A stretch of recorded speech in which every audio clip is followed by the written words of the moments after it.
finally. So sometimes the PS4 doesn't give you the red button, right? The red light, which you all know from watching movies and so on. That means on.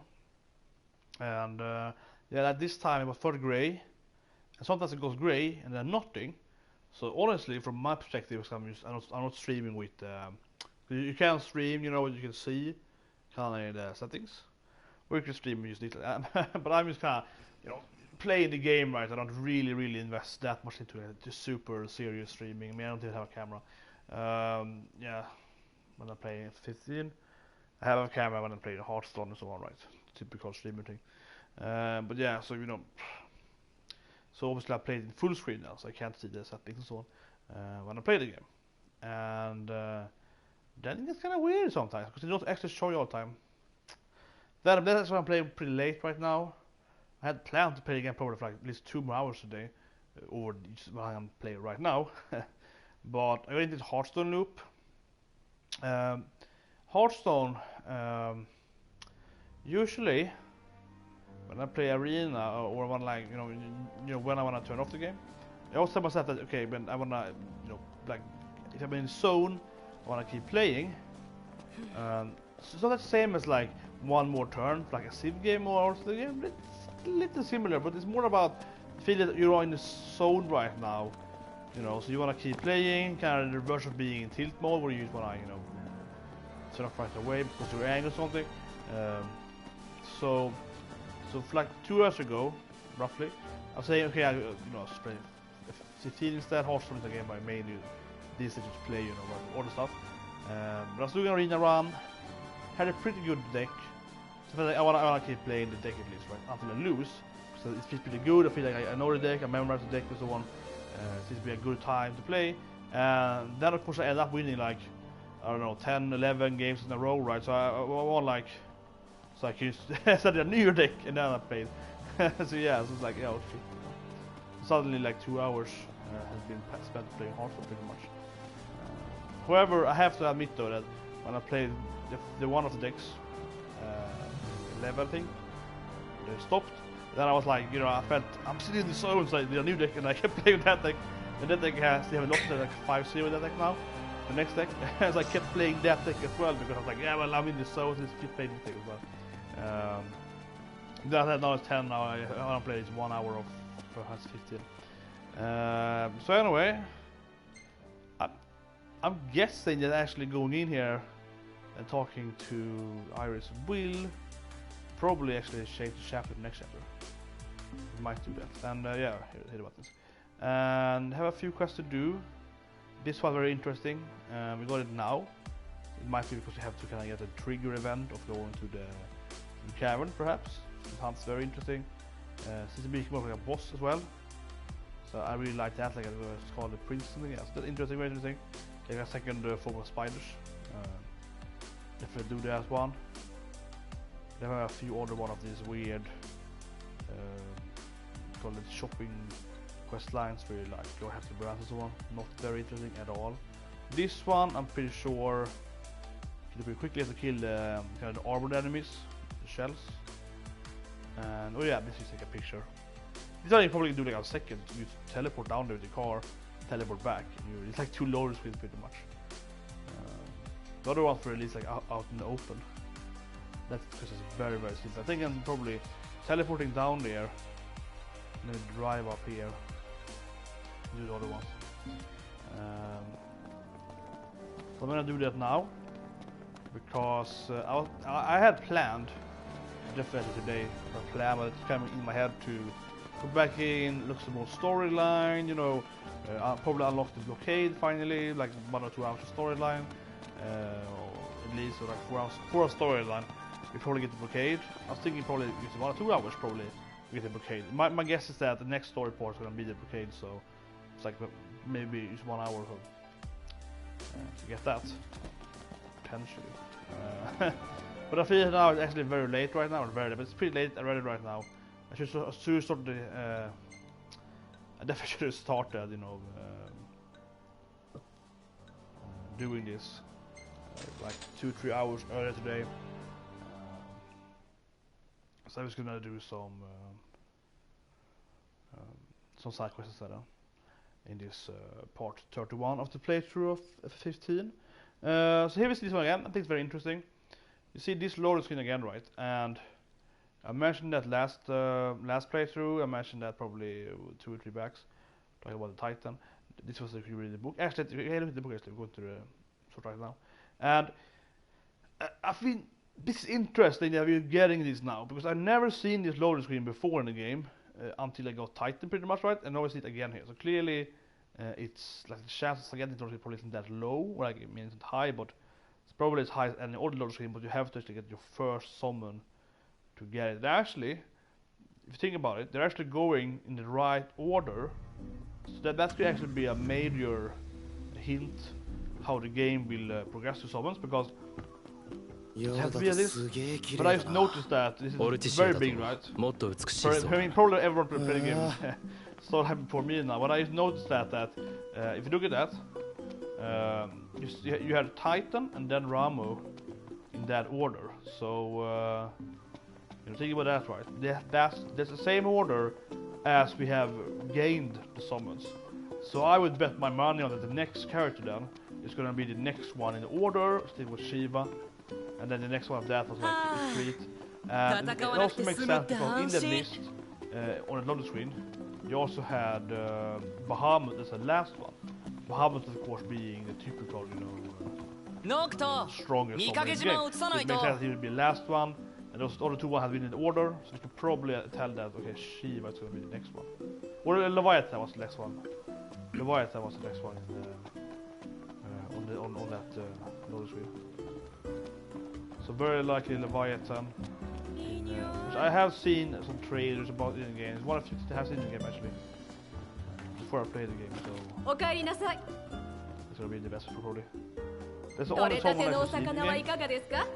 The only summon I have seen in the game, like footage from it, before I played the game, is Leviathan pretty much. You can see him in the kind of watery area, so that pretty much be the best tool. But you can probably guess that Leviathan is gonna be at the water city, you know, whatever. It makes sense. He's the god of water, so it makes sense that he should be here. That it seems to be quite reasonable. Here the templates. Look at this one, and we say the same thing as low. Yeah. So and they also have. Actually, the order is actually different in this one. I think I'm pretty sure it was Leviathan on the other one. I'm pretty sure it was actually on the loading screen. I can go back and look at my stream later on. But yeah, I'm pretty sure. But anyway. No, the order here is different than the loading screen, definitely. Because here the Bahamut is not the last one, and Bahamut, I'm 100% sure was the last one in the other one. So I noticed that Bahamut was the last one. As I mentioned, Bahamut is the strongest summon in pretty much almost all the games. Or like story-wise, he's the strongest one, and then you might find some like Zodiac summon or something when you have all the other ones, you know, then you get something super stronger. But like typical, like the one you get in the main storyline is Bahamut, which is the best one, usually. So that makes sense. But yeah, so these are the other ones. I mean, I imagine it's probably a month back or whatever it is now. Like my first few hours of the game, like my second or third hour of the game, I saw this pamphlet. So these are gonna be the gods in the game, the summons in the game. I mentioned that back then. I was like very sure on that, and clearly so far I've been right. So obviously it's gonna be those ones. And I don't think the game will have any secret ones, because the game isn't really like. I should explain it. I mean, I guess I'll say like this: the other games, not all of the fantasy games, but some of the games. やはり運休か。ここならどうだ? Didn't do it. 撮影は明日にしないか。この暗さでは難しいだろう。Okay, so it has to be daylight. Actually coming up very soon.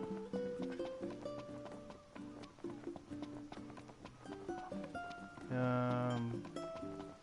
was thinking, I'm pretty sure this bridge actually is new. I didn't think I actually had it for the game. Oh no, come on! Actually, it's kind of flickering, right? That's weird. Well, it's daylight soon, but might as well wait. But anyway, yeah. F13 did the same thing. Then you had each, how would like an Aeon, something like that, probably. Like each of them had, you know, a connection to the character, so they have one per character. In the 12th game, you actually had to find them in like dungeons and stuff like that. So they actually all of them were pretty much optional. Except Ifrit, he was the first one you got by storyline. You had to use him, I think, or you actually had to get him on this. And the other ones, most of them were actually in different dungeons. So they were kind of like, yeah, like most of them were, I think at least half of them were optional. That's pretty interesting. They came out a lot of optional one. 7 has like ridiculous amounts of summons. 7 actually has the most. They have, maybe 66 has a lot of the other one. Well, but 7 has like huge number of summons because you do have like Bahamut, then you have like Zero Bahamut, then you have like Neo Bahamut. That's you have like 2 or 3 of some of them. So you have several versions of some of the summons in that game. 8 has like half or so, or storyline half or optional and so on. But in 8 then, none of the summons has pretty much any story impact. You just kind of there, you get them and you summon them. Like no enemies use them and so on really. In 13 it was very very connected to the Falsei, the storyline, as in this game, so they're very much narrative driven.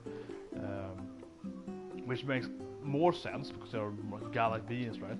However, I have to say though, I really like in 12 and so on, we can go around and you basically find the summons in old ruins, so on. You kill them or you beat them up and then they join you, right? So you know you can miss that, right? It would be nice if you actually have to go and, for let's say that Bahamut is an optional one, and you can find them. Well, but very much though, that is probably never gonna happen in this game. I can see that it might have optional summons. I very much doubt it. Might be added in some DLC pack or whatever. But the thing is that if you look at this family, it's everything together. My point basically is these ones mentioned here are all gonna be in the storyline. However though, what I could imagine is you might, but I extremely doubt it in this particular 15, maybe some 15x2 or whatever, or as like some DLC, probably more likely, but you might get a few more than I mentioned. But those things are the names here, and Low Speed are definitely going to be in the storyline. Those are storyline driven one. This game is too much story driven. I mean, they are way too much, you know.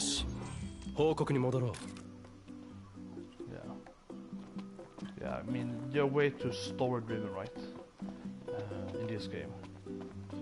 In 12th, I mean, I liked how the game kind of works. You can go around and get them when you want and so on. And you can like find the poison one under the Panaste, etc. Yeah, it's just generally nice feel to it. But at the same time, though, the issue of the report is that none of the summons really matter in the 12th game. And I actually honestly never pretty much summoned them. You summon them, the other cast go away, right? And then you have the last summon go around with you. I barely ever used it, very rarely. In this thing, if you have the summons, you can use them. You have to point them out at your chessboard, license board, and then you can put them, and you have to go into it, right? So to speak, to level and get it by one character. So only one can have them, one sub per character. However, or not one, but one character can have one summon, so only one person can have Ifrit. But the thing is that in that game then, is that, or in that game, the interesting thing in that game is actually when you, so, you know, I think it's pretty much a pretty good roads. The first you go here, right, and then we go, yeah, that looks great. Anyway, in 12 actually, interesting though, the level system is you can actually get like an easier way to level your characters if you get the summons, because especially there be 2 chessboards, 2 squares, right, each from each other, and you have to like level at specific locations with like bridges between these squares to be able to go over to the other chessboard. So FF12 has like, I think it's like, let's say 8 chessboards, and the one in the middle, or like I guess 9, the one in the middle that's like spread out, and that kind of bridges into them. Some of them you can go kind of in between, but it has to move around in the middle pretty much, and go out to the edges. But with the summons, you can actually put the summon, because you put it wherever you want to on the license board thing. So you actually put the summon in between some of the chessboards. And that creates a bridge for that character. So the character like a, I think it's like a black mage, it's something like the top right corner. And they put like Ifrit, for example, in like, you know, the top corner area, or the middle of it, and you can go down actually into, which I think is the samurai role, or kind of the, if I'm correct now, I think it's samurai or like swordsmanship something. So you can actually move down there. So you can actually save like, let's say 50 last steps something if you want to go black mage samurai. Otherwise you have to go like, you know, black mage and then go into the middle, it's like average stat, and like you have to go like black mage, white mage, middle, some pretty shitty swordsmanship, which is not good. It's not samurai nor like a knight, and then samurai or knight. So you have to kind of, yeah. So then you can actually earn like hundreds of levels actually in the game. Of course in that game eventually you can actually max out all points as in FF. もう少しイグニスを取ってやれ So よ in the end of the game, very late game in the game, is absolutely redundant. You're gonna have every point everywhere anyway, so you can have like max stats and so on. Because if you go down to like this 19, you get stuff like, you know, more health and so on some of those squares. So it's better to fill everything out. Even if you're a mage, you wanna go down all other rolls, so you can get like the extra health and so on. Sure, more strength does nothing for you, but more health and more defense points and so on is of course you know, obviously worth it. So yeah.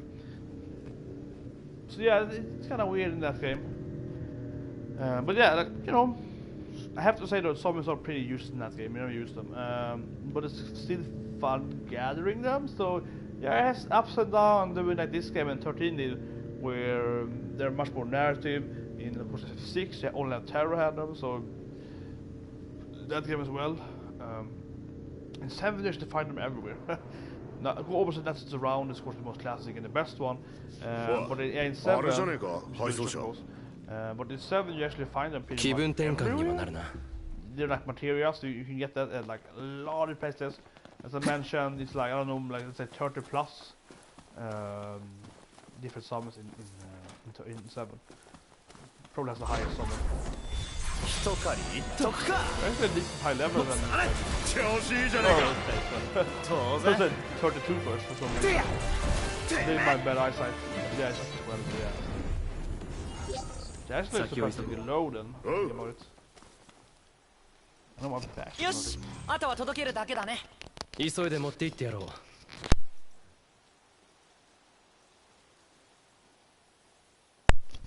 Yeah, my back started hurting a bit. Sitting here in my chair is like started aching a little in my lower back. Not very comfortable. But yeah, it's. Oh yeah. 今日の天気は 快晴だ。気温も上がりそうだな。Yeah, we're gonna drive past. Let's see now. Yeah, this one. It's like the perfect road. You kind of have to do all of them in the same path there. It's really nice. Obviously designed intentional. I would be very surprised if it's a lucky coincidence, right? They have for sure had put like, well, even the player are unlocking like the second stage of the market quest, let's put one market here, then another market here, right? So they pretty much, yeah, so you can go in the order. What's thinking about? Yeah, that actually is. This getting the card thing is ridiculously easy. Last house is as well. Actually surprises me that the enemies aren't stronger. Actually surprises me that the enemies aren't stronger, to be honest. Like with last time, because these dogs, or these wolves, there they are, they were. We're about to say, I'm pretty sure they were exactly the same level last time. So yeah, I think the game does a few mistakes in that thing, or not the combat in itself then in that area, but it's more about like why are the enemies not stronger than last time. So you have, you know, full of quest right, and they are exactly the same level as last time. So it's no difference really, right? And this quest is ridiculous.収穫できたな。 Okay. Yeah, this quest where you pick up one onion and it's done. Yeah, that is ridiculously easy. And yeah, these quests are bad. Like, these quests are bad. Definitely are bad. Somebody said that yesterday. I'm definitely defending the game from, or defending, but like I'm absolutely not agree. People say, oh, it's like, you know, random multiplayer online game, especially what it ought to be compared to. So you're like, yeah, but you go and, you know, you just go and like kill 7 enemies. So yeah, but those enemies you have to go and kill are like mini bosses, so like a boss enemy, and you don't go around in some random area and you kill 7 wolves, right? You actually go to an area where you encounter 7 at the same time, plus some other shit. So that every hunt is like a boss fight, right? Some of them are easy though, so like then I call it more mini boss, and then you have the other boss fights where you have one big guy or like 3 really dangerous stuff and so on, right? So obviously that's a big difference from the other games like World of Warcraft. But these quests though, oh yeah, go and get 1 onion at that area. That is crap quest. That is, it's good that you have to go like 10 onions, so it goes faster. But regardless, that is a boring quest, a fetch quest. Where you just go and get something, and it actually has no enemies to it. But I mean, okay, enemies for me are now to a high level for them, so fine enough. But still, right? That is a weird quest. And the other ones I mentioned is weird as well, in the sense that, why is the enemies the exact same level? The enemies weren't too low level compared to the level you could be doing this quest, so that's fine. Like level 12, you can do level 10 or so, so that is fine. But it's weird that you can do all the quests also level 10, and then the enemies for level 12, same kind of enemies, right? Or beasts or whatever, and wolves around here. And then you go this here, and it's same enemies, kind of, right? Or like just generally around the same level of 10, 11, or they all also had wolves and beasts, and this had only wolves. But regardless, and the other place with the other food, you also had wolves. Which you did do the same time, other market quest. So yeah, it's like, okay, sure, fine. You're doing these 2 quests on a separate quest, but doing it on the same time. The other one is wolves, the other one is beasts, I guess. So yeah, it's not exactly the same, but you know, as I mentioned, these quests are kind of together, kind of do them at the same time, right? So it's just, I mean, regardless, there should be higher level, right? There should be like level 15 enemies there, maybe level 20 enemies there, or something like that. Obviously, as I've done the other hunts and so on before going to Leicester, and if you do the order around, you do Leicester first, and then you go do the other quests maybe down in like the lighthouse, whatever, so on. Then you obviously the other orders reverse, because right now these quests are very easy. So if there are 10 or 20 managed for me, that's just completely, you know, I should completely ignore that and just kill them anyway. But I still don't like it, because that doesn't make much sense to me. Those enemies should be harder at a higher level. Definitely should. So anyway, I think we're just gonna kill those armed enemies. 大自然ってのは気分が上がるな。 Maybe the hunt ones. Over there they are, like some of them. So I guess you could probably headfight them if you're lucky. Have you gotten this before? Sorry. I am definitely experienced. I am having a light cold right now. Really bad right now. Unfortunately, probably straight out of the coldness, because it's been snowing, yuki, whole day today. That's kind of weird, because it's not so cold for the so cold for freezing as well as more. But yeah, it's like this doesn't seem good. This doesn't seem good, because it seems like I got in a cold pretty much. You know, no like straight from his being is very cold. And I don't know. But yeah, I really have to right now. I guess I'll speak because of that. Actually, that sign there is interesting. Because usually when you have the signs, it means it's a dungeon. What? I didn't get a quest? I thought I got a quest because definitely said that I got one of those carrots. They're the body parts. Let's see. Okay, whatever. It might be that you have to kill something bigger. Yeah, I'll try to see again. I got this thing earlier from the Chancellor, and it never works. Yeah, it never works. I never seen it work. You summon enemy cells, which makes sense because the game doesn't have, you know, random encounters. You can't just run around in one place in circles to farm a particular enemy. But yeah, it doesn't work. It never summons anything, so yeah. Okay, this is new. I mean, I've been up here before, so yeah, this is definitely for this quest particularly. But they're all the same enemies though, so it doesn't really, yeah, like this one earlier. We have new flask areas. That's something you definitely miss out if you just do. That's my attention. Yeah, let's do this. That's something you definitely miss out though. Doing just the side quest, you don't get much flask on that. I got like 2 or 3 or something like that. Yeah, you get a lot more flask from the storyline, right? You know, you get some round, you get some flask as well. You miss out on that, like,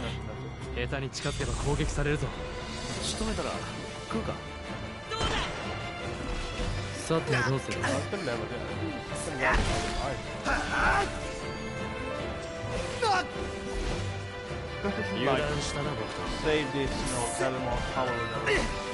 Quest is like, yeah, just kill the guy.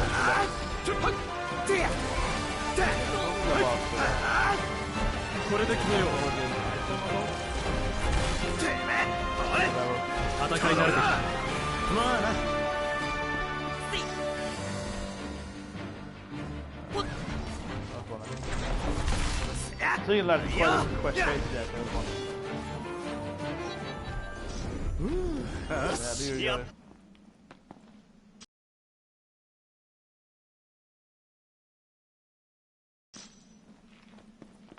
A bottle. In any game, you always think about Zelda. Yeah, in Zelda games, the bottles are so good, right? It's kind of funny in Zelda games, really, like how the bottle is so good in this game. Not only can you capture the fairies, have the bees, the other game, apps actually. Link. Fully blue ones? Yeah. Potions. Different kind of potions, so on and so on. We have a lot of in the bottles. Yeah, no, if you could, let's do that. Yeah, definitely getting it cold. Unfortunately.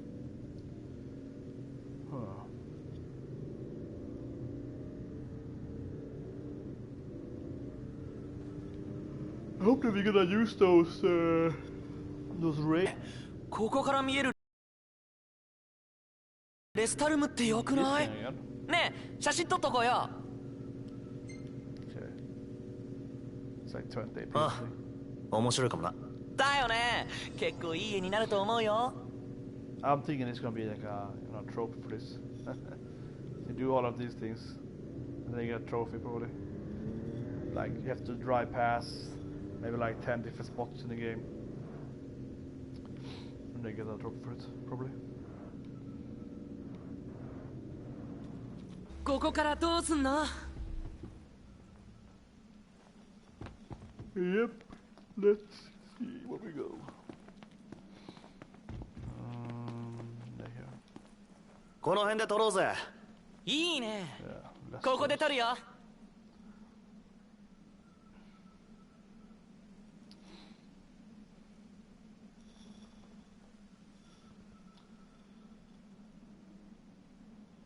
じゃあ撮るよ。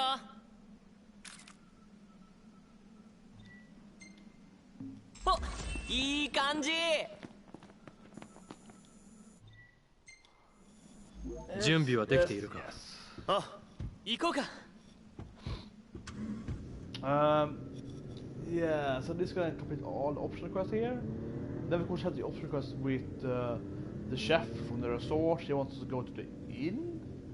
So I think that's the game telling us either it's actually at the inn, but it posts exactly separate the question marker, so that could be pretty much the game telling you that you have to advance the storyline to get to the Tenebra, some kind of Tenebra food. So that could be it. Or it could be actually Iris, or like the kids of him, likely Iris. Maybe access to Tenebras, goods or whatever. I'm a little unsure on that side quest.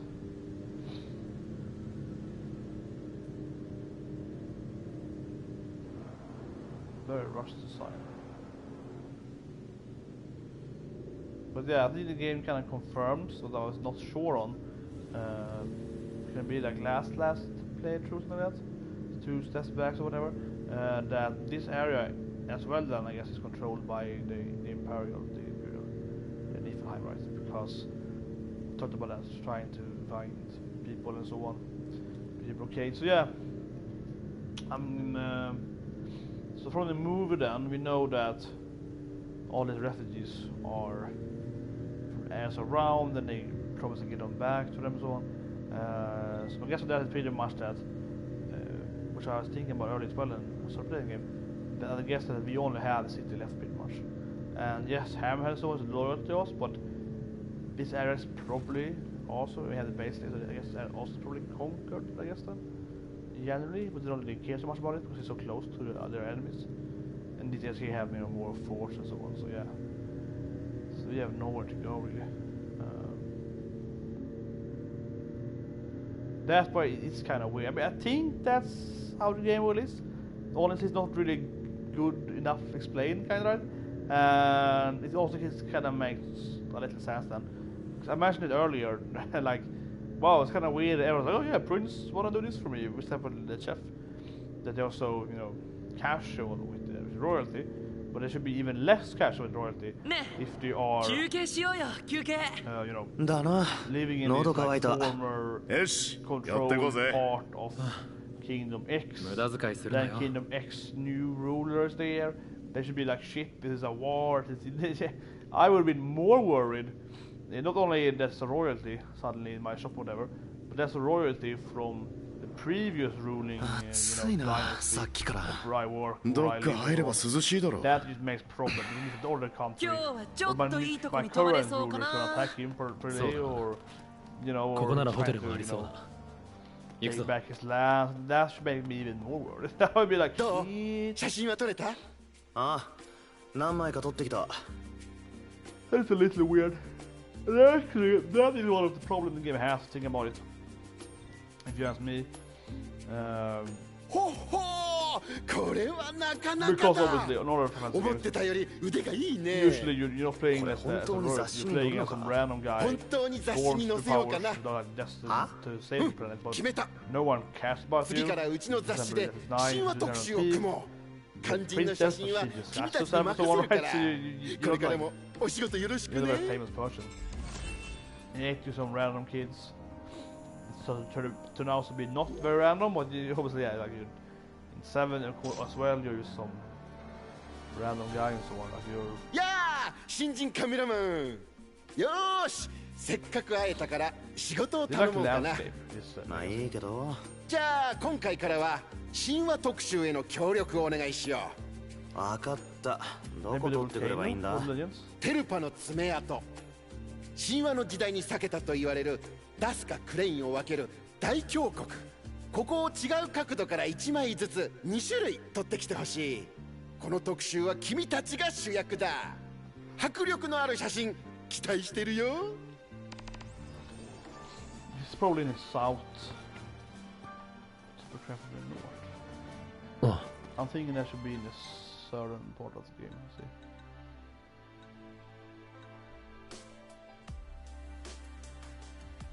There's one layer from the actual fort. Okay, no, not from the appearance. Somewhere. Huh.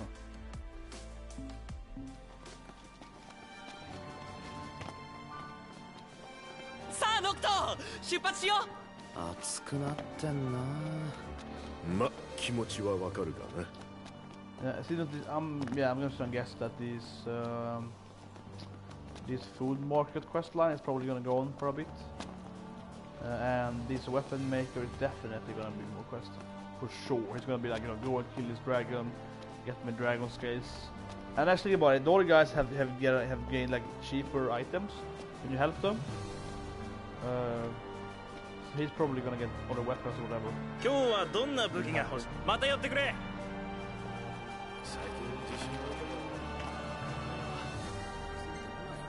頼まれてたもん。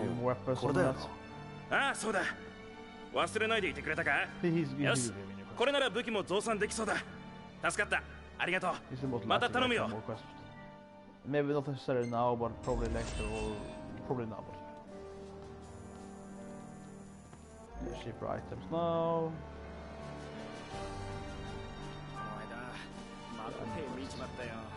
Oh, very typical role-playing gamers. こいつ Like を go ま and た kill 頼む。 X enemy and get 時間あったらでいい its からな。 materials.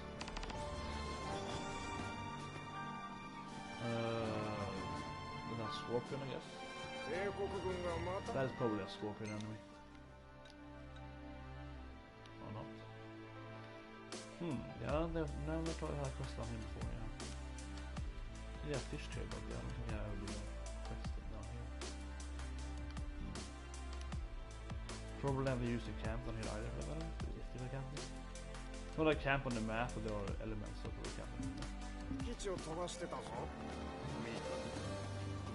好みの品を選んでくれ。 He has really shitty items though, so it doesn't really matter if he's cheaper now. I like that.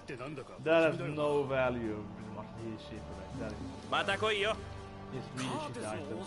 Unlocking more items will be way more.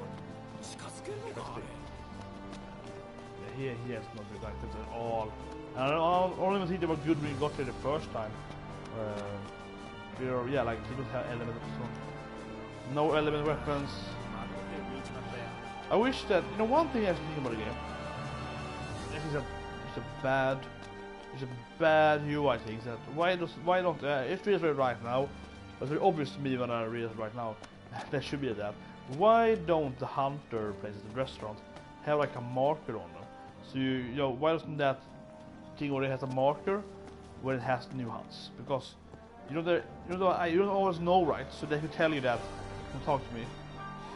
That actually would make a lot more sense if you had yeah, it's being marked when you know, walk by here. Oh. The guy might have one new now, but I don't know. Yeah, that would be better. Bit on the color.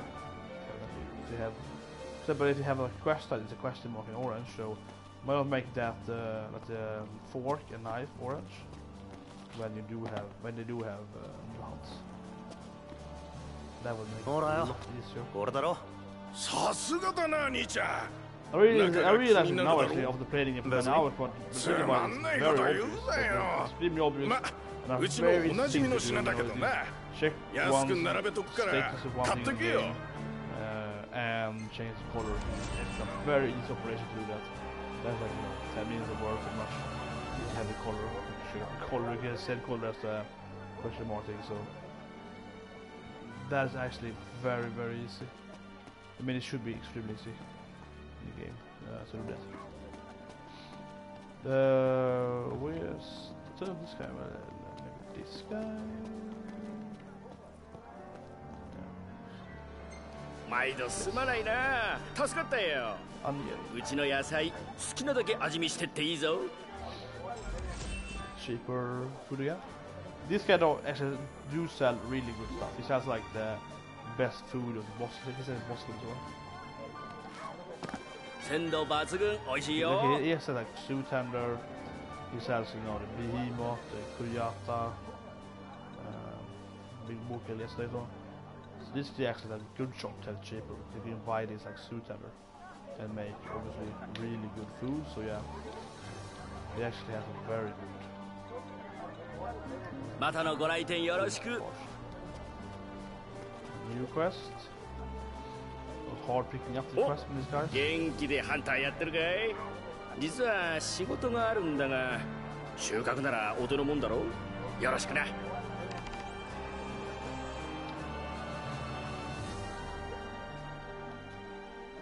This is like a heaven or many groups. For the scene that in the game before, I think that name.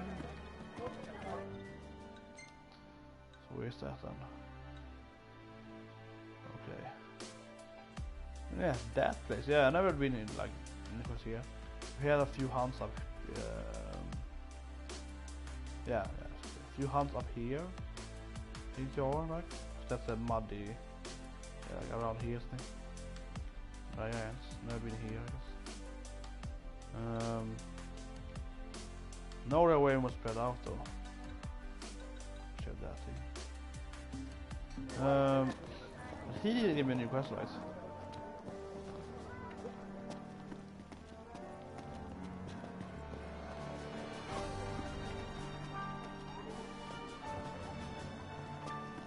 Oh yeah, I was missing a quest here.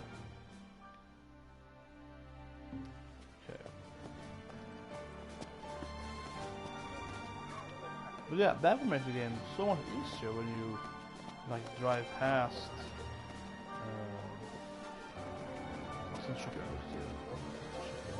Yeah, that would make the game way easier when you drive past it with aquas and so on.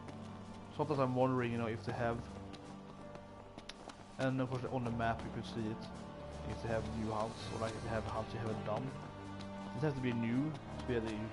It also could be, of course, it would be fine if they show it in orange.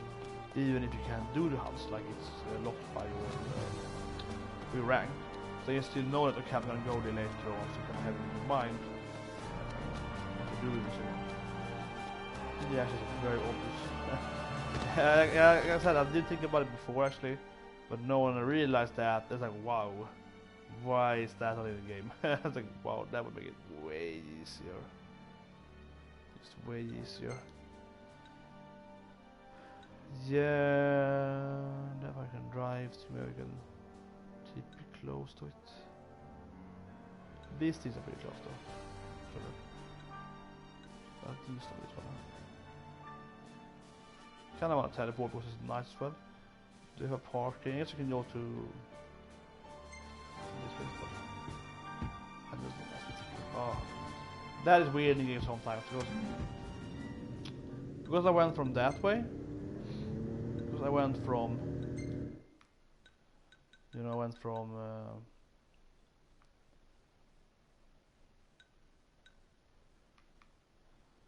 actually probably could teleport down to like, yeah, that, the fall grows, probably the close one.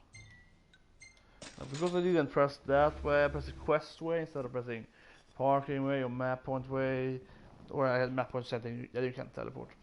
That is kind of weird. And my back is killing me. This is weird. Why do I have so much pain in my back for?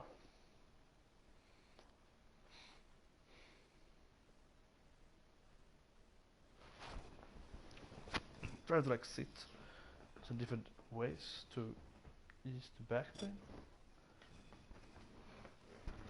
I was sitting and probably sat in a wrong position at work or something. Unergonomic probably. It's kind of weird. It's not like super painful, but definitely feels painful. On my, not like actually my lower back, but more like in the middle of my back muscles. Yeah, that is really weird.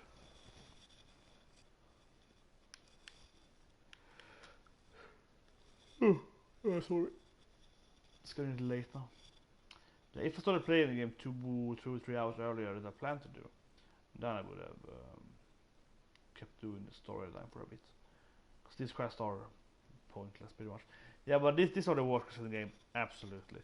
These are the quests that I'm lucky, I guess I didn't do 40 hours ago, because then maybe I would quit the game, probably not, but I did. These were definitely the worst. 気分転換にはなるな。 No, they're pretty boring. You, as I mentioned, you can drive around. And yeah, they're very easy, even if you like, you know, not depending on my level. But I can't tell it's so hard. Because they're always like, you know, oh yeah, go and kill like 5 wolves and then you get the item. Like they're very, very simple. Or even the old onion, you just go and get it. It wasn't even stopped by any enemies. Yeah, so these quests definitely are the worst quests in the game so far. By far. The older optional quests have been way more interesting, like the frog thing. Sure, I hate the first part because I pick up like 5 frogs. And you can't see them that much. I hate those quests in the game. But like, yeah, I'm not a big fan of those quests. The trap thing was even worse, of course, because then you couldn't hear something, so it's even hard to find them. Not very fun. But the other quests in the frog quest line, like, okay, go and kill this frog, go and kill this thing who has some oil, go and like find some beaver, because you need a beaver ring, and extract some other oil, because there's some kind of reptile which might be related to frogs. You know, those things kind of kept sending you into like harder and harder meat boss kind of enemies, pretty much, in different dungeons. They actually have to find dungeons, and also just, you know, gave you some shared dungeons early and so on. However, Nordic has been lying there for like 35 hours, maybe 30 hours, maybe more. Really, because right now it's like level. You know, it's 45 though. So clearly, if you could keep doing that, think about it. It's called Myrmonden Firefighter. It's probably extending to another. This very well might be another dungeon, right? Sonya is sending us to dungeon pretty much. But she's the dungeon helper, right? So yeah, very likes a dungeon here now, the Myrmonden Woods, and it's another frog quest here. So that's the frog quest. You know, that's the way to find dungeons, right? Find it on fire. On 2 dungeons with that. Volcano and a 4th dungeon. I'm not gonna take it doing those things. So yeah, very likely that Myrmonden gonna be another dungeon. Thank you. Very likely. But yeah, for example, that's an interesting option quest. Only does it give you more information about the game as a dungeon, and sometimes work the other those quests that need them.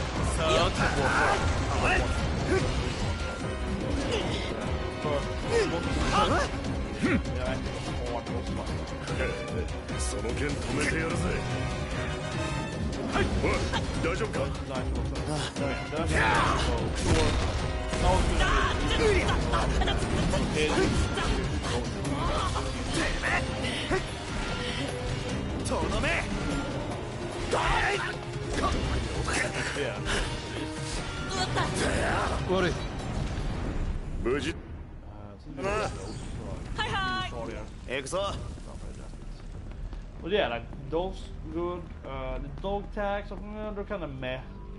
But they're sometimes pulling you into interesting stuff.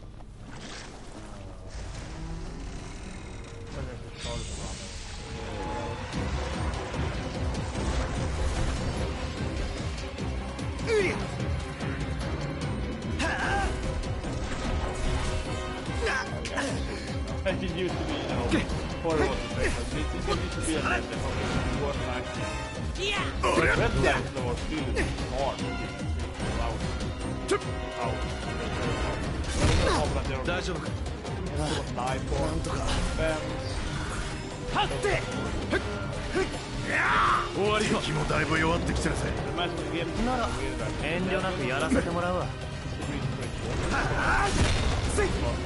There's live for fans.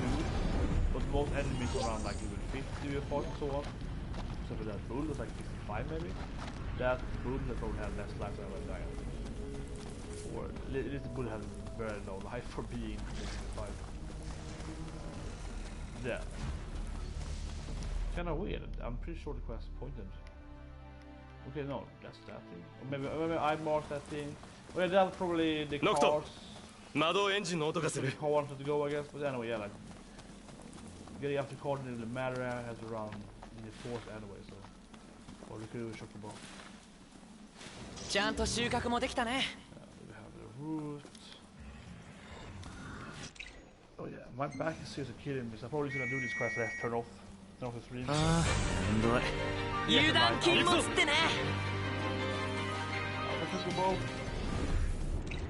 I feel I have to lie down on it. This is weird, painful. Like I'm having chest pain right now. Yeah, call the ambulance. I was like, yeah, having weird chest pain. Well, it's not like a heart attack kind of chest pain. I don't really feel that bad going through this kind of. Oh, that's red and yeah, but something being red and horrible and bad.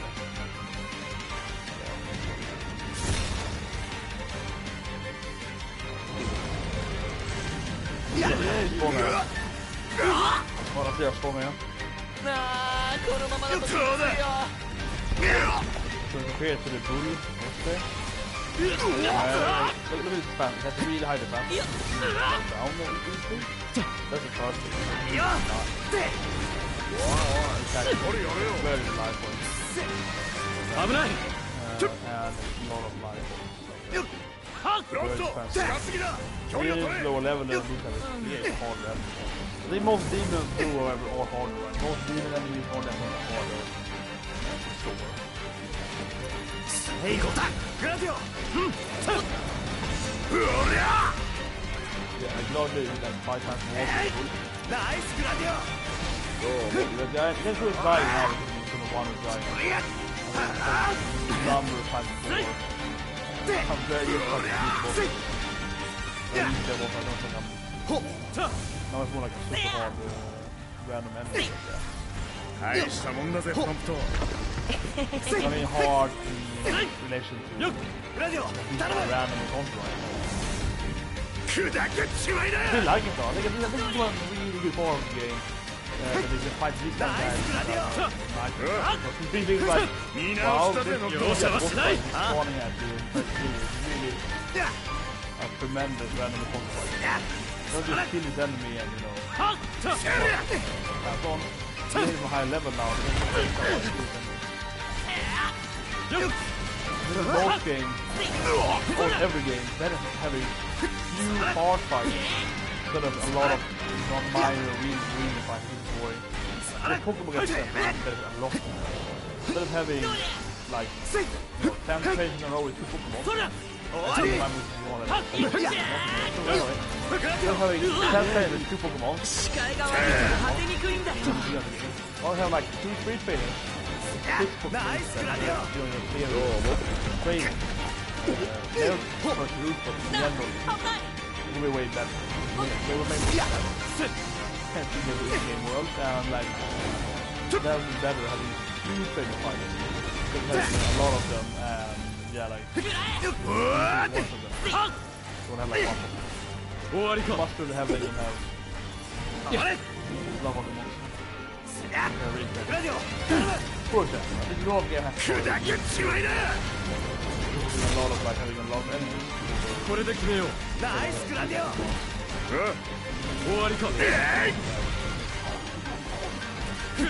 This game is nice. A lot of, you know, much more quality enemies. Rather than combat and fighting very few. And I would say you can all definitely random content. You are random content. You don't get some game. Battle is a mini game. If we you know you need to battle the game. Yes. For example, like Sega 52 something.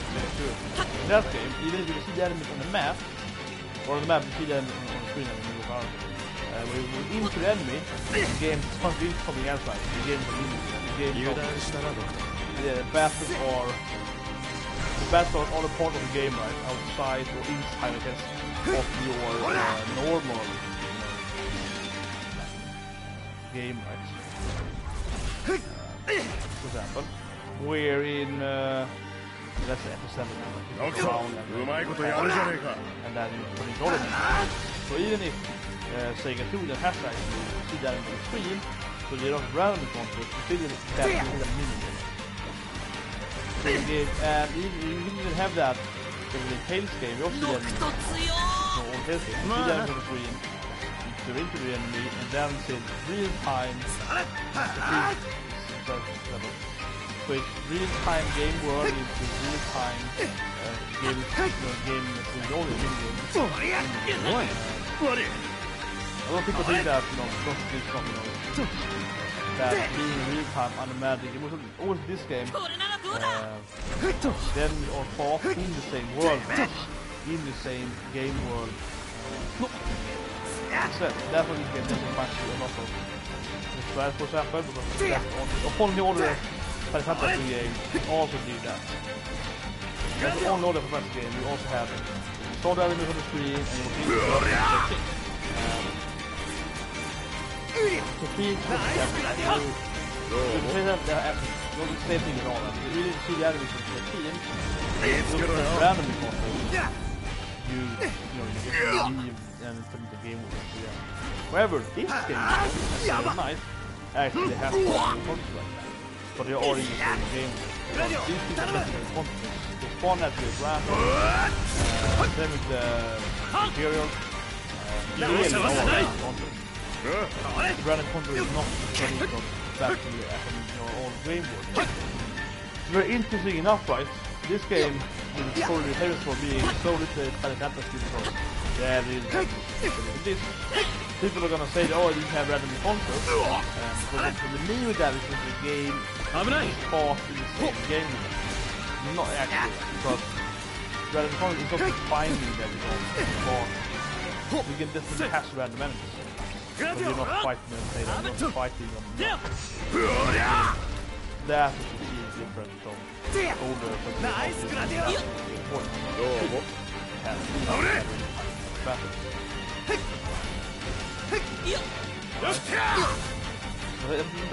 very important note.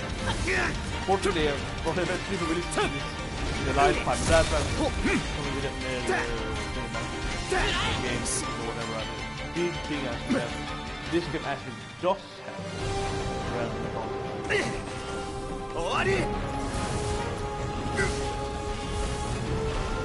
I like how the whole sky is like burning now.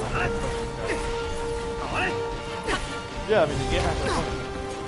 Definitely, but you also have the mini game. Battles are actually their own game world. Their own general. You need both of them really. You need both not be the enemy and turn into a game where you have the random game and battles random. However, though, I think the most people, usually hate that game. People who battle the game is more important than random encounter. Probably that is actually what was finding it, but for example, Sega 2 has that. And I think it's Sega 2, that other thing is again, people say, oh, that's very Japanese, right? Even have random encounter.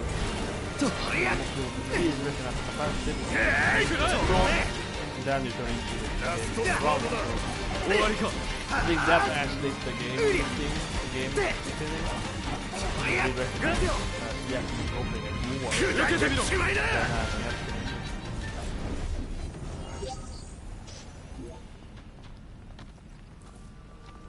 than that was a very long fight. ホテルのベッドにダイブして。俺も。グラディオ、悪いけど今日はキャンプ無理だ。So do we have any optional quests now?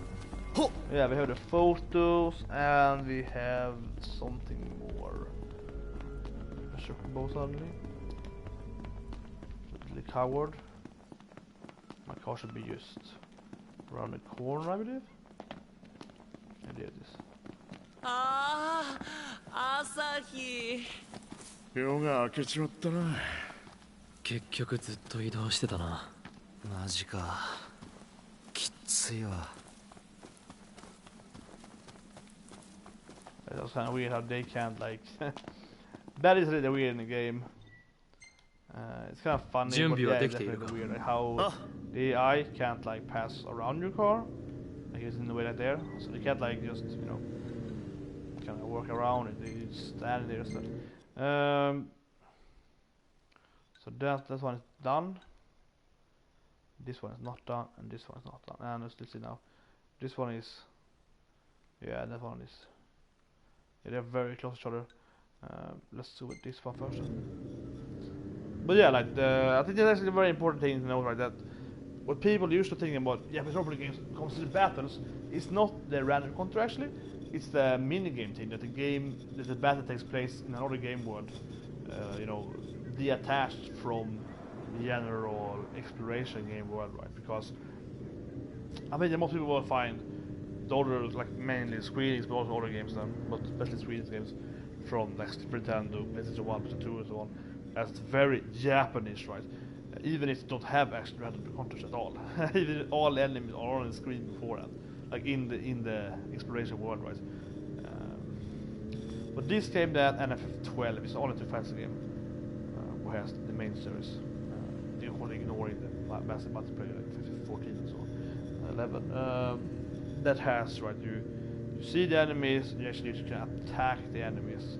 That's why the flow in this game is much more, as I mentioned several times, it's way more similar to FF12 than anything else, right? Actually, they have a remaster version coming out this year, right? So, which I probably won't buy because I played FF12 at least 100 hours. I played the game a lot.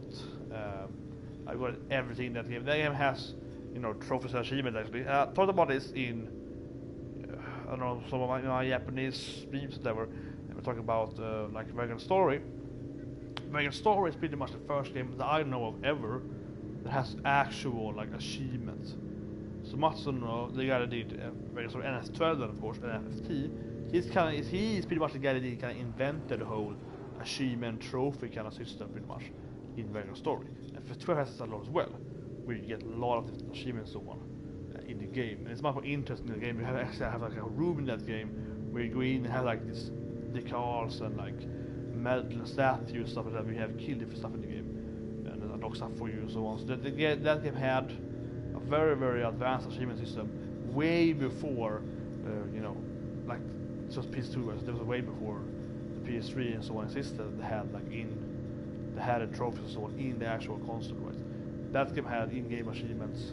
It was very well done.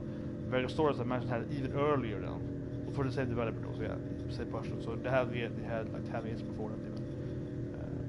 So what I know of at least, Very Stories is the first game ever that has like real serious achievement system. And it even gives stuff in the game though. So like if you unlock the achievement, then you also get the ability and so on, like these things. So yeah, that is very worth. But anyway, so I don't know all that is 12 on, so I probably won't buy it because I have pretty much done everything in that game. Getting all the items, beating the Myrm, the 50 health, yeah, business main weapon as well. So yeah, I probably won't buy it. So I've seen that game, you know, a lot. But I'm thinking about it. It's a very good game. It's a very good game. It's one of my absolute favorite ever. I think it's much better than F10. I love F10, but I think F10 is much better. The whole game was much more intriguing, how it works, the optional thing. That game is amazing. All the different hunts, different bosses, all the secret summons that I mentioned. F12 is a very good game. The game fails on is the storyline. It follows the Evilized thing. So if you play the American Story and FFT and so on, you know the kind of the storyline because you played all the games and FFTA and so on. So you kind of know it. Even for me then, which had played all of these games, it was kind of meh.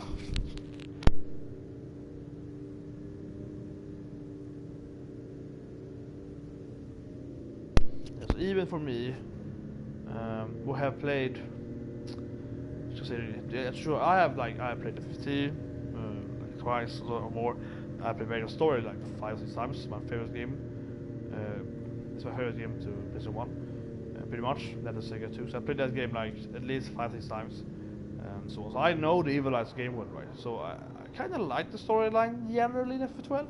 It's very political, so on. But these games from that like Swedish team that did FF and so on, and the very story and then FF12, those guys always write very political, drama, intrigued Final Fantasy games or like general games.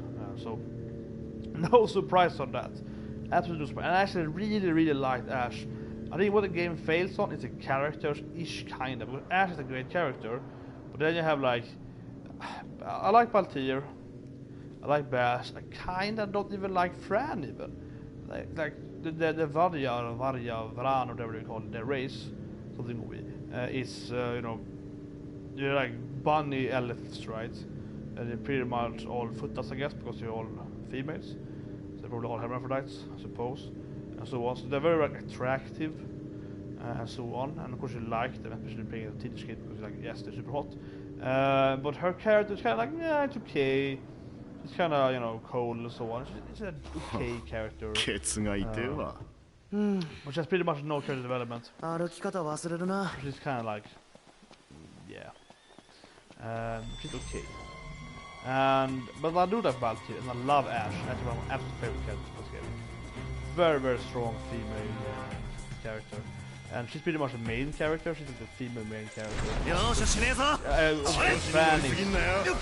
Female main character. But she's obviously the female main character. Because Fran takes like... Yeah. And of course, so yeah. Problem with SF12 is kind of Van and Penelope, because in the Van, I don't dislike Van, because he's the Pablo Razo before, he's a silent player, he's isn't silent, but you know, he can,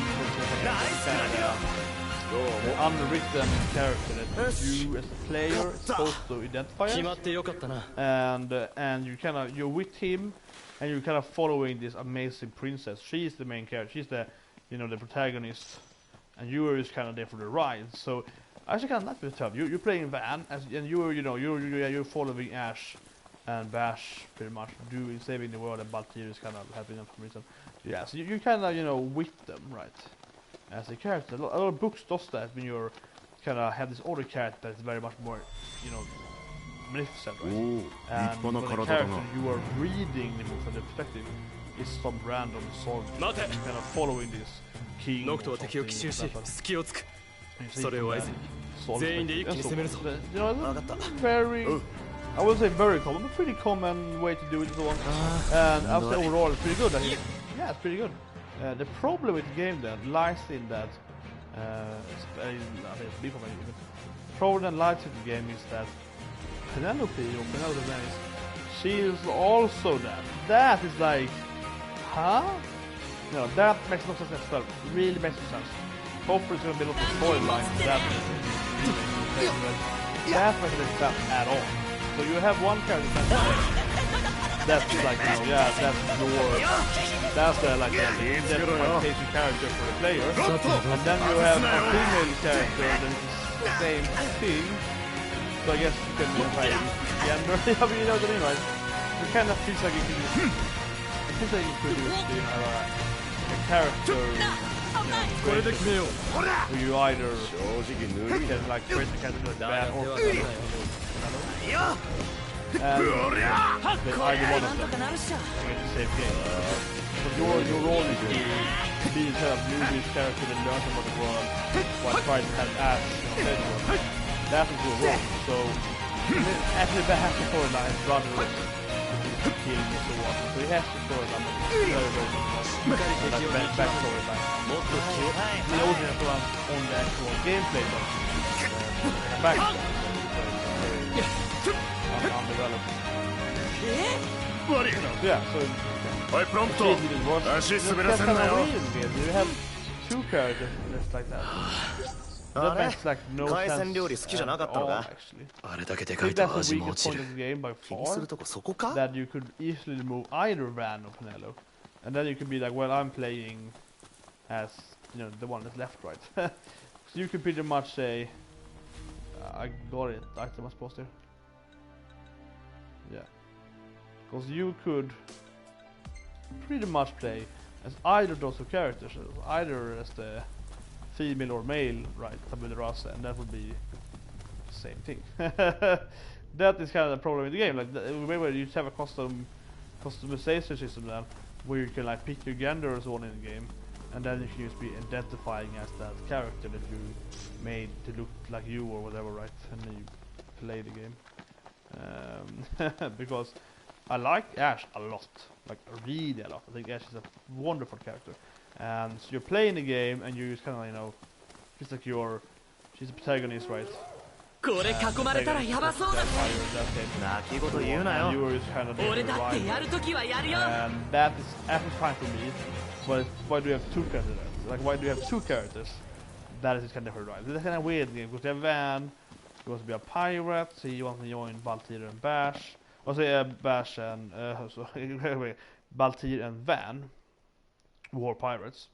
So you want to join them and so on. But as I mentioned then, 準備はできているか so you have that, and then Van falls in love with Ash, I guess, somewhat, and then one has her. Bash, of course, is a loyal knight, so you want to have Ash regardless. And Baltir and Van signs off, or whatever. But then you have Van's best friend, his title friend, and she's just kind of like, yeah, I want to go with Van. Yeah, she has like zero business doing this shit, pretty much. And she also has very little character development. Van has some development, but very little. But that's fine because that's kind of she's kind of like your perspective, right? Or she is, I guess. So yes, it's not like, why do they have both of them? That is really weird in that game. It's really, really. I always wonder about that in the game. Every time when I looked at that game, I was like, why do I have two of these, like, non-saying, you know, basic characters? That is weird. So I think that makes the game a lot actually, because you only have 6 main characters, 6 playable characters. That is actually quite low for a fantasy game. This game only has 4 though, which is a record. So this game is definitely what for this game is. They have very few characters, right? In FF6 they have 12 characters, right? But actually, yeah, of course, the old games like FF4 and so on, they also have 車はここに置いていこう 5 you have 5 characters. Yeah, but that game you have 5 characters. Play 4 and then yeah. In FF2 you have like 3 characters, 3 exchanges, and then the last one. So you have like 7 characters. In FF4 you have a couple of different ones. Yeah. In FF6 you have 12 of them. But it feels like in FF6 you have a lot of characters.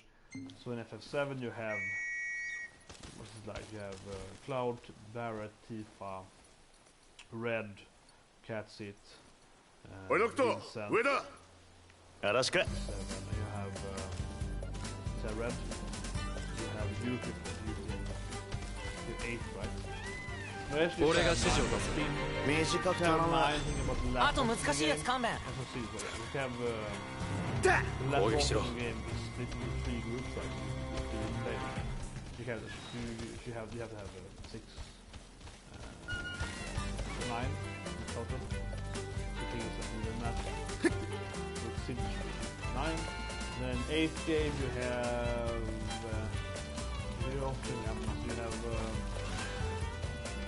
you have 12, Renova, Irvine. Go back. You have the quick. ジャケット脱いだらどうだ Yeah, you have what her name? Selfie. Yeah, that. Just that treating stuff. Isn't like selfie, Sophie? Yeah, I never liked it. それ I'm not supposed to say the name yet. They have like 7 counting the main story back in. Then you have 9, which of course has the most like I would say the most differential characters, right? And that game has how many are there? It is 8. ありがとな。 You have 4 characters at the same time. You can do 2 completely different splits. So you have these 8 characters. This is weird though. I have been in this camp, right? I actually told you earlier in the game. Maybe just open it up. I'm pretty sure I've been here. Actually, maybe it's outside so you can get around it. お頼むな。 Maybe you can go around it like yeah, so 9 has so it has Zidane, Dagger, Vivi, Steiners, first 4 guys. And you have Eiko, Amaranth, Queen, and Freya. So yeah, and Yeah. kind of force you have 2 kills again. You have Tidus, Yuna, Vaka, Arrow.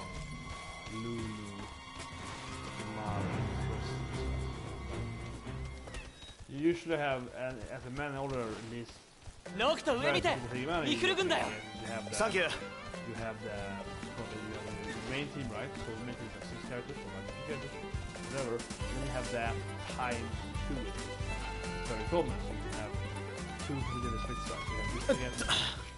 また頼むぞ But yeah. How the hell did I write about this? I was like, how the hell this game more or less 4, yeah, it's very, very low, yeah. In the first 12 you only have 6 characters. Yeah, it is low, yeah. You only have 6 characters, and that's my absolute issue with that game story. Hi, so only have 6 characters with order special 9, I guess the most part of 7, so most on. But many of the other games, right, which have, you know, more characters, basically it's a lot more characters, like 3 more characters, but each of the characters feels more developed and more interesting. Right? And they also fight humans and so on, so and many of them actually look kind of boring. I mean, I love After her short and everything, but it feels kind of like they could have done more with the older ones. Bash, he's kind of okay. I guess against Van and I don't know, just ordinary in a way.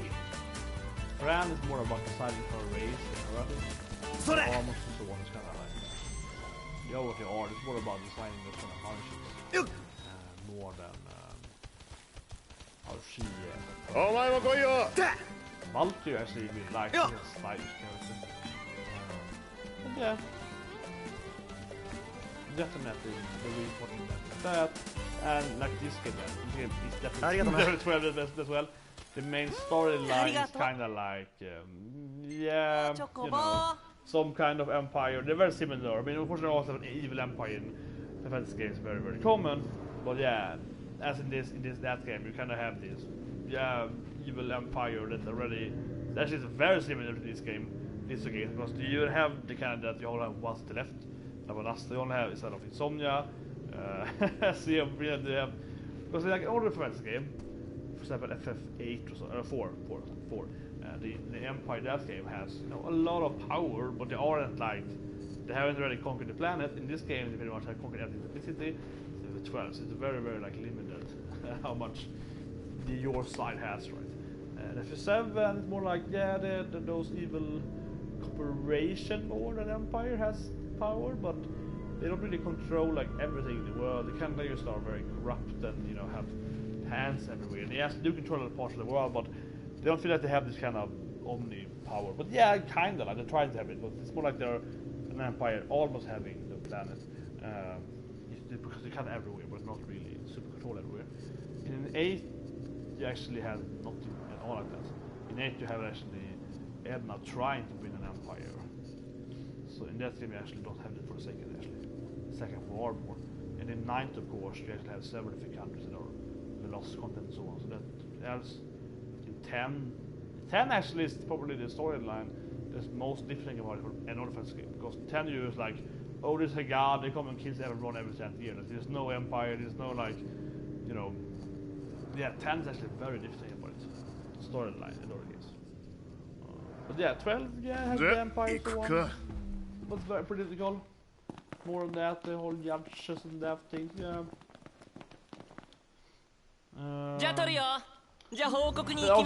That game, because both Baltir and Bash has a lot of like relation to the evil empire.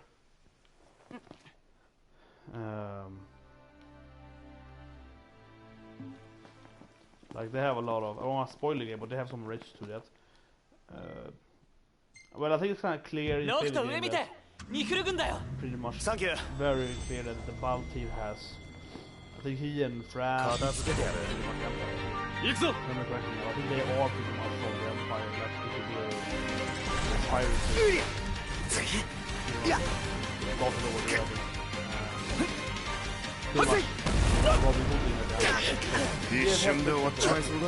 Fran from another area. Fire Yeah, but and back to fight so on. And then you have the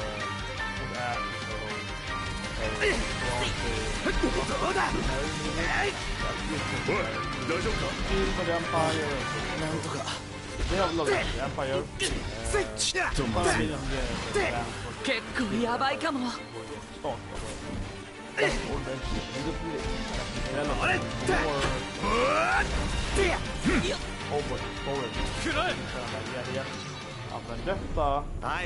kind of it, right?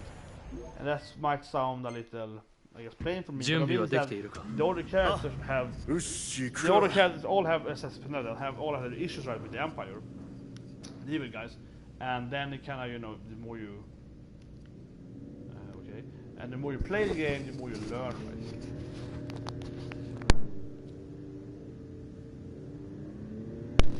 The thing then is that the more you play the game, so I mean that this, for example, look at something that I won't spoil, but basically, right, in a lot of, you know, whatever movies, stories, books, and so on, you can have a character that's like, okay, character A hates country B and wants to defeat them because of reason X, right, because he killed his mother, whatever.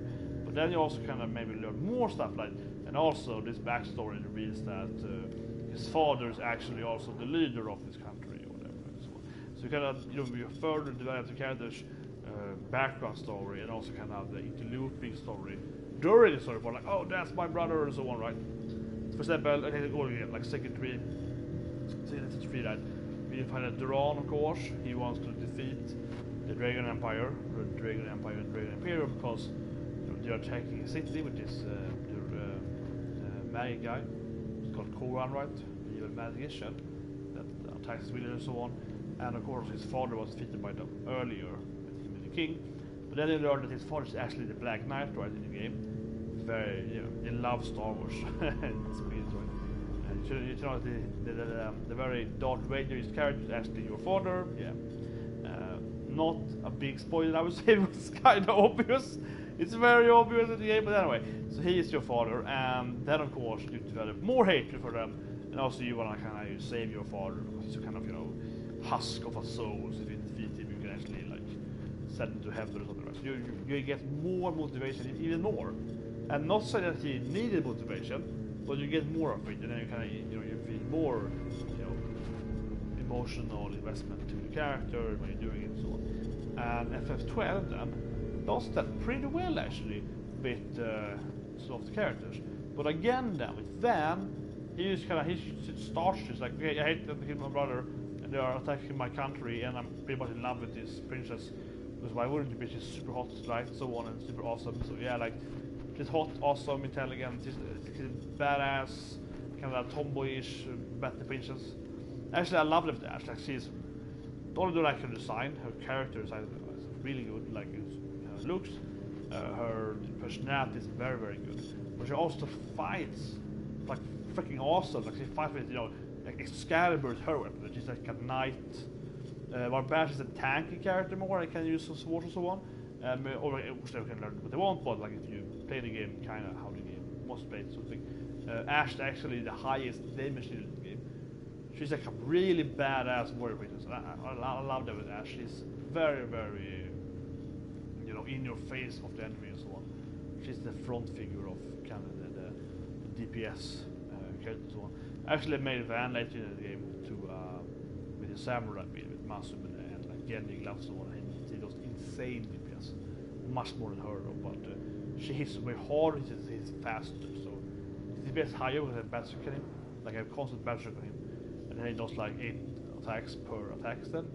So he does like 4 times his damage per attack, but he does 8 per attack. So yeah, that build on any character, but preferably as a Van is amazing in the game, by the way. He does insane damage. But you can't control him though. So usually when I play the game, actually I was playing Ash pretty much all the time as my controllable character, right? And then when I want to use for high DPS, I swap in Van for like this really high DPS. Or actually I stop with Van until he dies, and then I swap in Ash instead. So set him up with like Berserker and Lure and Bash so on. So yeah, anyway, it has a great battle system. It's very complicated, great game.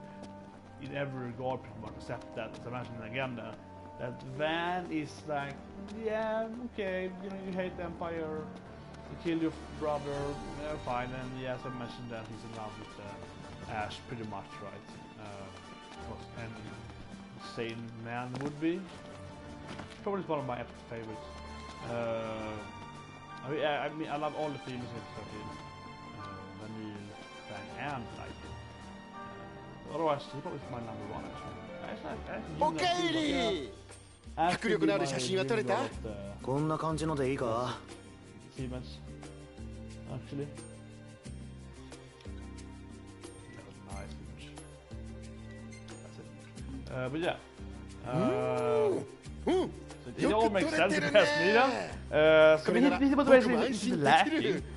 But he said pretty much goes from hate the Empire because they're evil, hate the Empire because evil and kill my brother. And then in like the first 1 or 2 hours, it's like, oh, I hate the Empire because you're hurting this wonderful princess. She's not single, so yeah, I hate the Empire. I want to have a Christmas. His kind of motivation is, you know, pretty much max out into the few hours, right? はっきり言うな。ってことで引き続き我が社をよろしくね。Yes, he bit max out, and then he's kind of there, and it kind of works, but it's not that strong. But the problem is got his best friend, then she's even more just kind of there. She has absolutely no vision at all. Never develops any storyline, and all the characters that even him has a little, especially all the characters are further like invested into how they know the enemies, and how like that enemy is actually their thing, or like you hurt me 10 years ago, whatever, and so on. Actually, he's doing that. That's actually very big. And again, then he has only 6 characters in that game. Yeah, this game has 4 bosses. Otherwise, having on 6 characters is very low, right? And they're still failing in storyline more than 4. That's the immersive character for you to play, so... Oh, this is actually probably... Oh, that's interesting. That's actually very interesting. So if you haven't done it already, this is probably gonna tell you that this is actually a side quest, right? That helps you find this. Yeah, this side quest will, of course, he tells you pretty much go to this tube, right? It's a neural tube. So this side quest would actually help you find this tube, right? This is the first time we saw Sonia, the frog girl. She gives you the order to dungeon pretty much because she sends you over there. But this is the first time anyone sends you to a tomb specifically. However, the tomb course will tell you that it's empty and you have to go to this dungeon. But he pretty much reveals to you if you haven't done it. But yeah, that's very interesting. He actually reveals to you this area then, showing you the dungeon. So that's really cool actually. Yeah, really this quest is crazy. It's very easy to do it. But yeah, that's very interesting. But anyway, that's a big part of 12. And the aesthetic of the game in general, I kind of like it.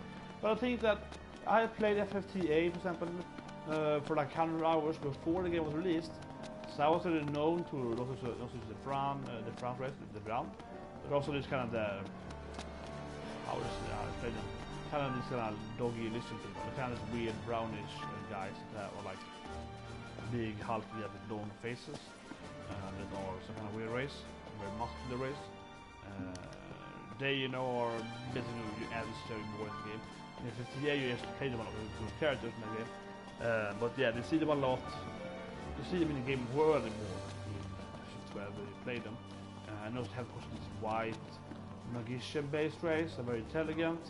I don't remember their name, but yeah, like, I recognize those races from having played FFTA, as I mentioned, the whole game. For playing FF12, so that definitely helped me enjoy that game. So that game is actually interesting as a fantasy game, because this fantasy game has a lot of storyline, a lot of world building actually outside of that game. まないな。助かったよ。うちの野菜好きなだけ味見してっていいぞ。You mentioned that was really played out. All the people that haven't actually like played those games before. But obviously these days have you played FFTA and so on, those games are like, you know, or ancient, right? Those games are like even more than 10 years old now. Released for like Game Boy Advance. FFT. It's released, was that like the 2099 at 8, you know, yeah, that game is like 20 years old now. Amazing game, that game is really old now. What is more? Yeah, that game is like 20 years old now. FFC. I think it's released at 8 at least because of the FF7. Because Cloud is a playable character in that game, so after FF7, so 98, I guess, or later, but yeah. 98, 89. So that game is almost 20 years old. So very few people have played that game, very young today, right? And also this is more a very good story, amazing game, it's fucking really amazing game. I'm gonna do a review of that game. So if you wanna have time, yeah, when I like it, definitely, it's an amazing.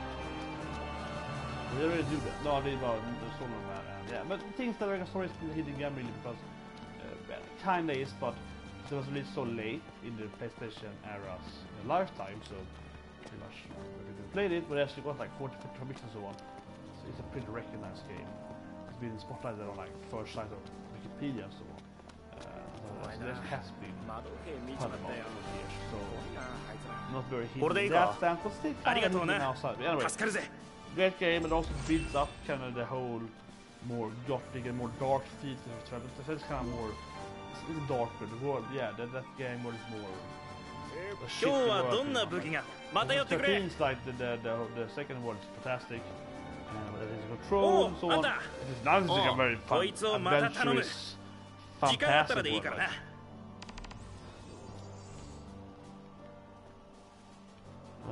Well, Sulphur Tales?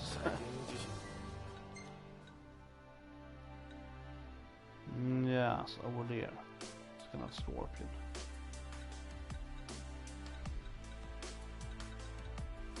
Yeah, but I didn't get a new hunt quest now. So we're done with the food quest, I guess. So check briefly. But yeah, like so, I was saying, yeah. FF12 had a lot of world building, and yeah, as I mentioned, Dragon Story is way darker than most of the games. But FF12 is kind of a little darker. The politics and FFT is very dark. He has, you know, like a lot of mad, dark shit, like murders and so on, betrayals. But the thing is that, better on my stream, but the thing is that the guys that did it, of course, same persons, those are pretty much the, you know, the old Quest company.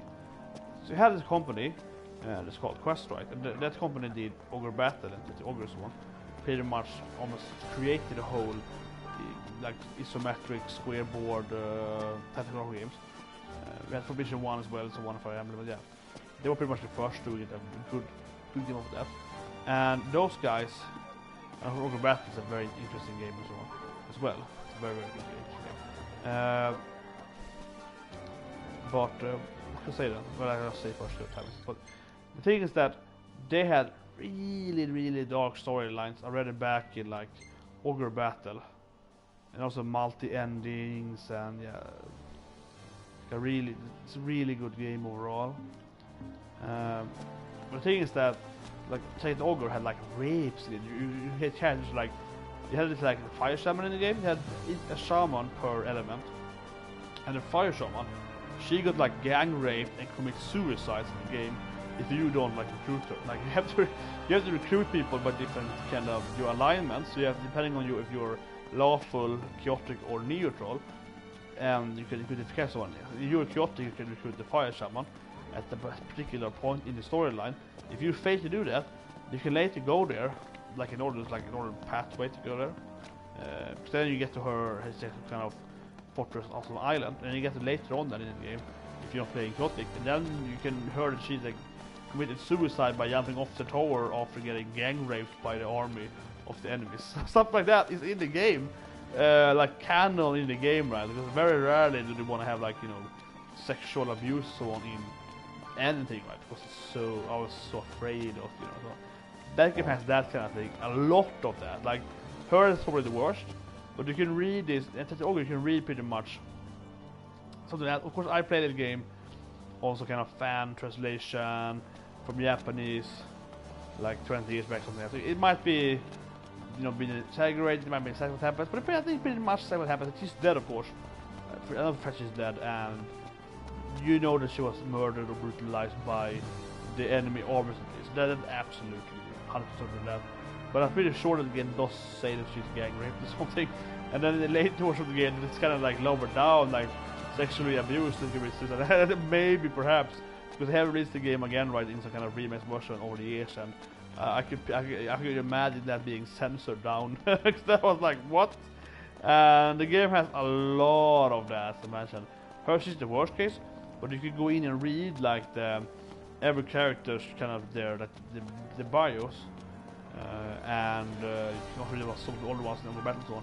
And a lot of them are like, oh, this guy is killed, this guy going impaled. There's like a lot of that in the game, and so on. So that's pretty dark and very good story.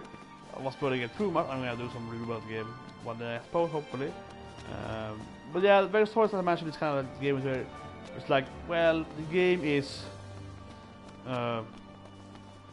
for my review thing, the rest review thing there, because it's pretty much a missed out game for other people because it was so late and so on.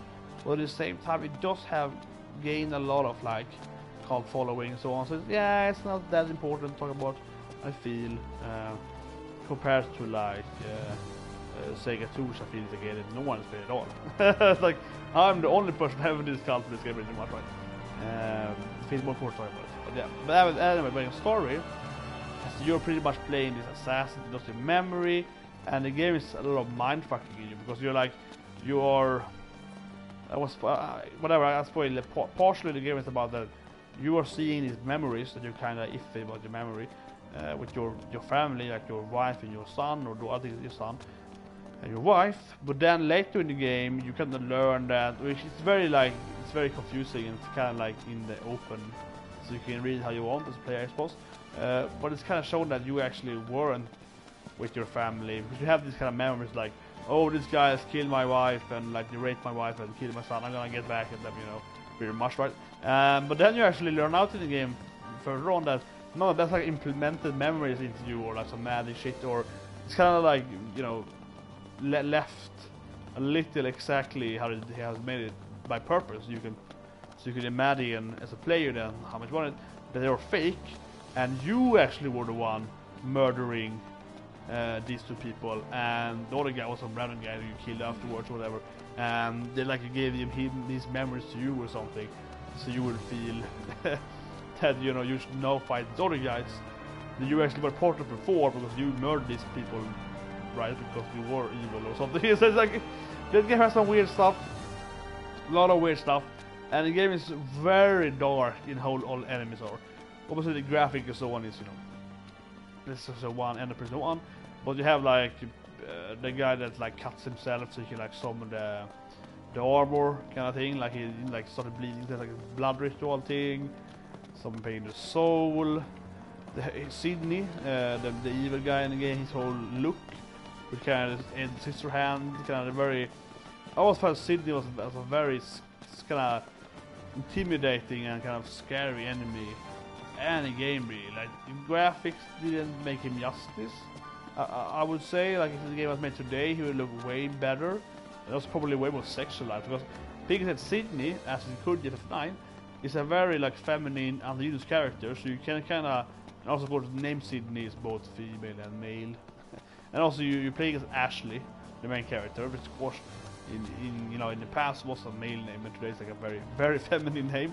But anyway, playing Sydney is the main evil, right? And he looks like a girl pretty much, right? Most of it, it's a very trappish kind of character. Then he has this kind of really weird like gauntlets that have like this kind of almost double the length of his fingers. He has these kind of like needle-less fingers that looks extremely sharp, and he keeps doing kind of weird motion with the hands. Which is definitely like a sexualized, very like a flirting kind of character, right? In a way. That's just really freaky. So that's like this kind of freaky, like hermaphrodite, futanari kind of feel to a character. Talking about the Japanese game, right? and very androgynous, and then he has this kind of weird, like Edward Scissorhand kind of hands almost, but more feminine to it. It's just like that is a weird character, and he looks like he feels, but he is not really evil in the sense, right? And he does. You can have his tell story and so on. Yeah, anyway, Dragon Story is a weird game in the storyline, definitely. And actually, the storyline game is actually pretty weak. I like the storyline, but it's not very fleshed out in the game. But at the same time, kind of on purpose, Dragon Story is fleshed out because you have to kind of memory lose, and they kind of say to you, well, it actually was false, or was it? Or I don't know, and so on. Sydney tries to give you new memories, so on, right? So you get a mind fucked a lot in that game, and yeah, and stuff like that. It's kind of weird. And then of course all the enemies, as I mentioned, are very dark in that game.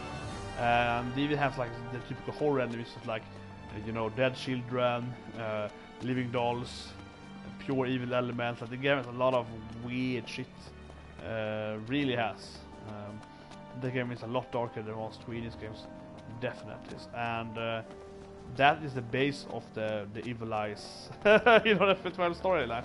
No, but really, like FF12, I think it's a great game, but also the whole game world, because you do have a lot of enemies in FF12. It's all reminding you of the Dragon Story legacy, like the poison boss in the Dragon Story, and the whole we call it Nabalasta, or Nabalasta, what it's called, the whole bombarded ruin where Ash fiance died, or husband, or whatever, where he died and so on. That whole area is like this kind of decayed, zombie-ish area with this more. It has more of the Dragon Story feel to it, definitely. It was the same as in both the games, and so on. So, I think FF12 is a more dark as well. Most fantasy games. The game was the darker, the characters were the darker. But that's the Dragon Story, but that game has a lot more horror themed enemies. Yeah, Dragon Story has a lot of catacombs too. It's a much more horror themed game. A lot more fantasy games in general. But anyway, yeah. I'm probably comparing to 12. Not with this new at least, but I'm definitely gonna be surprised if I actually like it that much. At least on the storyline. As I mentioned, I think the gameplay is amazing. Combat system is really, really good, much better than this game actually. Combat system in this game is less flow than this game has, but it's just the gambiting and the strategy is much more intriguing. But you know, as I mentioned, that you have six playable characters, but 2 of them have no story at all, like zero story. And the third one has also pretty much zero story. It's just very attractive, weird androgynous character, right? So that's like whatever. And that leaves you with like this kind of 3 characters has to build a lot around. They are all 3 really good characters, but you have to invest lots into them. And the story is very, very political, and it's quite slow actually, and so on. So the game kind of weird on the story part, a lot of character part, but it's really good otherwise. However, that as I mentioned, the stories are kind of weak. The game is the big part of the game, and the story and the game world is built on these like 20 years old games that no one has played pretty much, except if you're like me, right? If you're playing this game, like you have to play the game for a long time. So FF12 has a lot of hurdles to get up for, is my guess. At least on the story part, this game was story part. So I would be very interested actually with the crew of that. They give Van, especially Penelo, more storyline, and but also then helping up the game world, the game building and so on of the world would also be needed, I think. Even for me, kind of. I remember the story very, very vividly, but FFT, yeah, okay, so a lot of demons and Zodiac, and yeah, like the whole FFT thing, the Zodiac thing is in FF12, so if you haven't played FFT and so on, and also FTA, all the kind of pitch, all the pitches and so on, you don't get much, like Mont Black, and so on. That gives you a lot of info of FF12 before. So yeah, that game is interesting. Interesting to see how it pans out. But anyway, that's for me. See you guys next time. Have a good day.